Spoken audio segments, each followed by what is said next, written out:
On the front of our F-150, with the jack stand firmly and safely under the frame, put the jack under the hub area and raise it a few inches to compress the suspension.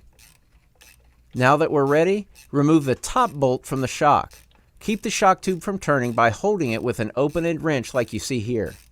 Then loosen the nut with a socket or ratchet wrench. Before completely removing the top nut from the shock, let's move to the bottom of the shock. With one wrench on the nut and one on the bottom shock mounting bolt, remove the nut and slide the bolt out of the mount. Go back to the top nut and completely remove it from the top of the shock. Now, lower the jack to let the suspension drop. With the shock loose and the suspension lowered, remove the shock from the vehicle.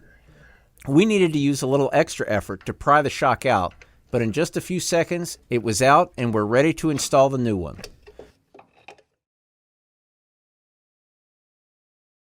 The new Monroe shock will come with new rubber bushings and washers.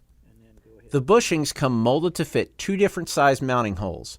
On the F-150, we flipped the rubber bushing to use the side with the larger insert. Now, stack the bushing and washer like this before installing the new shock. Insert the stud on top of the shock through the mounting hole. Now, swing the bottom of the shock into place, matching up with the bottom mounting holes. Insert the bottom bolt and nut, but don't tighten it yet. Now, stack the other rubber bushing and cup washer on the top of the stud. Remember, the bushing goes with the larger insert pointed down. Then install the nut. Now, tighten the bottom nut. Again, put a floor jack under the hub and raise it a few inches to compress the shock.